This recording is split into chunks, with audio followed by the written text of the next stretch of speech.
হ্যাঁ বন্ধু, তোমাকেই বলছি, যদি কখনো এমন সিচুয়েশন হয়, তুমি যদি সুযোগ পাও কোনো মৃত ব্যক্তিকে গোসল দেওয়ার মতো, তাহলে তোমাকে আমি সর্বোচ্চ রিকোয়েস্ট করব যে তুমি ওই মৃত ব্যক্তিকে গোসল দাও।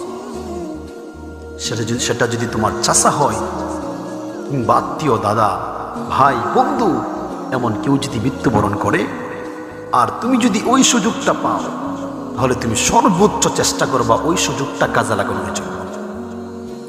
একজন মৃত ব্যক্তি যখন মৃত্যুবরণ করে, তার হাতের আঙ্গুলের নখগুলো কাটা হয়, তার পশমগুলো যখন কাটা হয়, সে কোনো প্রতিবাদ করতে পারে না। তার শরীরের সমস্ত কাপড় খুলে নেওয়া হয়। কিন্তু আশ্চর্যের বিষয় হলো, এই মানুষটা দুনিয়ার জমিনে অত্যন্ত বেশি প্রভাবশালী, শক্তিশালী ছিল, কিন্তু তার শরীর থেকে সব কাপড় খুলে নেওয়া হচ্ছে, সে কোনো প্রতিবাদ করতে পারে না। তুমি যদি মৃত্যুটাকে আরো বেশি কাছ থেকে উপভোগ করতে চাও, তুমি নিজ হাতে ওই মৃত ব্যক্তির শরীরে একটু হাত দিও, নিজ হাতে একটু পানি দিও, তাহলেই বুঝতে পারবা যে মানুষটা দুনিয়ার জমিনে এত বেশি প্রভাবশালী, এত বেশি সম্মানী ছিল, ওই মানুষটার আজকে কোনো অহংকার নেই, ওই মানুষটা কোনো কথার উত্তর দিতে পারে।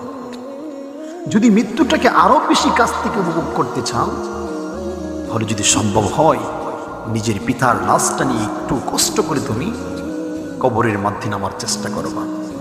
যদি কখনো সম্ভব হয়, নিজের মায়ের লাশটা কবরের মধ্যে রাখার চেষ্টা করবা।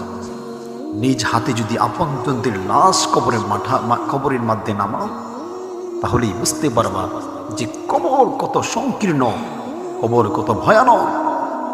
দুনিয়ার জমিনে একটা ঘরের মধ্যে 2টা লাইটিং দিলে আমাদের মন ভরে না, আরো বেশি লাইটিং লাগাও, কিন্তু ওই অন্ধকার কবরের মধ্যে কোনো লাইটিং এর ব্যবস্থা থাকবে না, কোনো এসির ব্যবস্থা থাকবে না, কোনো ফ্যানেরই ব্যবস্থা থাকবে না।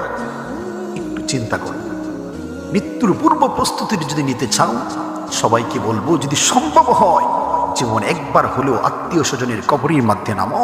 জীবনে একবার হলেও তোমার আত্মীয় স্বজনের যদি সুযোগ হয়, তাকে গোসল দাও, তাহলে তুমি খুব বেশি কাছ থেকে বুঝতে পারবা যে মৃত্যু কতটা ভয়ানক। হে আল্লাহ, মৃত্যুর আগে মৃত্যুর স্বাদ আমাদেরকে গ্রহণ করার তৌফিক দিন। হে আল্লাহ, আপনি আমাদেরকে তাকওয়াবান ইমানদার হিসাবে কবুল করুন। সবাই পড়ুন আমিন।